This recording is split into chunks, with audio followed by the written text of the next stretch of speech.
Hello Manchester Academy, Miss Tregelles here today for the third instalment of the Manchester Academy's virtual reading programme.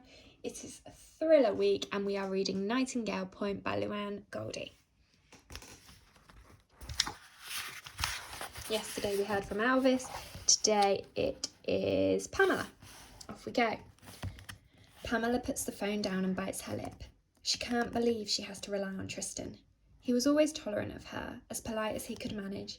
But then there was a slight edge, a kind of jealousy that radiated off him each time she was in the flat. It was to be expected, Malachi said. It's been just the two of them for the last year. Maybe it wasn't even jealousy. She often wondered if perhaps Tristan simply didn't like her. She didn't like him that much either. So loud, flash and vain, he always needed to be the centre of everyone's attention, while Malachi was kind, quiet, measured and caring, the kind of man that saved up all his money to replace her running shoes after the seam split and Dad refused to buy a new pair. The kind of man who, even when in a rush, stops on the third floor to listen as some lonely old lady talks about her plastic flowers. The kind of man who stepped into Pamela's life and became everything she needed. How long will Tristan think about helping? Maybe he won't even do that.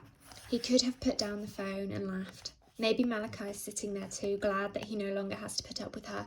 No, he's not like that. She must stop doubting him. This is exactly what Dad wants.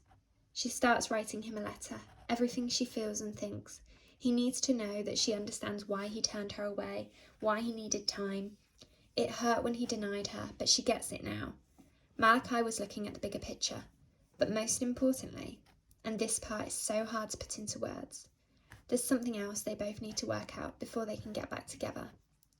The pages slot into a white envelope and she sits by the front door clutching the letter to her chest as 15 minutes pass, then 30, then almost 40. He's not coming. Why would he? Tristan's got his brother back. He's Malachi's #1 priority again. Of course he's not going to help her. If only she could get out of her flat into his, it would be so much better to talk face to face. She always feels so comfortable in his flat, so at home. It was weird at first being somewhere that was exactly the same as her home, but also opposite in every way. The rooms reversed, the plug sockets and light switches all in slightly different places, but the main difference is the light. Her own flat is always so dingy and dark, but Mal's is open and filled with brightness. She loves being there with him so much. She loved every minute of it. Pamela pulls the letter from its envelope and rereads it. It's filled with the words she should have been brave enough to say a month ago, rather than allowing her dad to pack her off to her mum's house. She presses it against her lips, glad that he will soon know the truth. Then he can make up his own mind. But how will she get it to him? She slides down the inside of her front door and wipes the tears from her cheeks. The sound of life pours into the corridor behind her. Tristan? She opens the door and through the bars of the security gate, she sees the woman who lives in the opposite flat, all dressed up in a white and green swirled head wrap and dress. Green fabric heels to match the green handbag on her arm. Tunde, come, the woman shouts in her flat.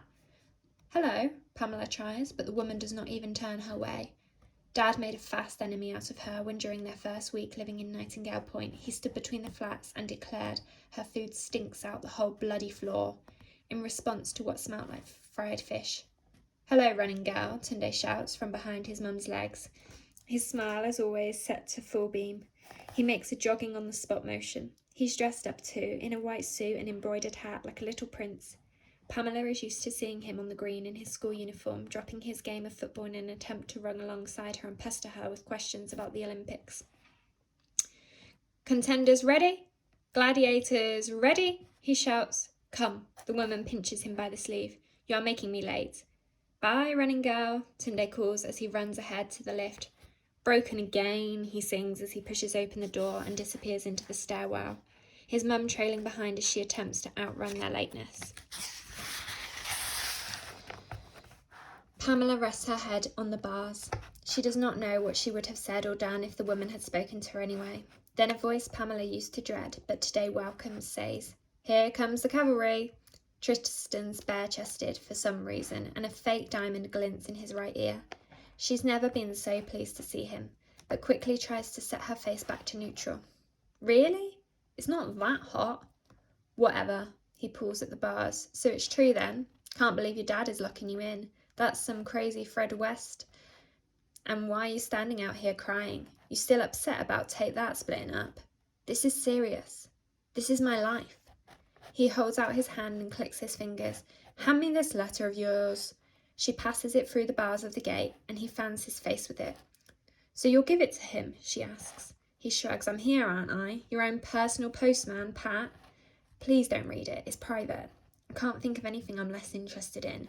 He stuffs the letter roughly in the pocket of his white shorts and begins to walk off. Tristan, she calls. Thanks. I owe you. Yeah, buy me a burger when you break free. He waves in an arm and disappears into the stairwell. She leans against the locked security gate and looks into the gloom of the flat. Finally, a weight has been lifted. Her face lightens into a smile, but then freezes as she tries to locate the noise. A fizzing, a drill, hollow and sharp, closer and closer until it escalates into a rumble. Then a bang, loud and long, and with it a force that lifts Pamela off the gate. Her face cracks against something scratchy and flat. For a few seconds there is nothing but pain. Nothing makes sense. She realises her face is being pushed against the carpet and she rolls her head away from it, opens her eyes, sees white. Everywhere, white. Her eye sockets feel raw. She has broken her nose. Her mouth is full of tooth. She spits it out. Her tongue feels the wet, fleshy space behind her teeth. Then another force, smaller than the last, but it shakes her. She uses her arms to push herself up onto her knees and attempts to grab at something for support, but falls back down. Her hands feel around the floor and comes to stop on the ash-filled saucer and cigarette butts. She is in the living room. Has she been knocked out by something? Lost time? The room is in semi-darkness. Has night fallen?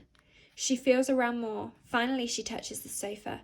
She uses it to pull herself up and rests her face on the soft cushion of it.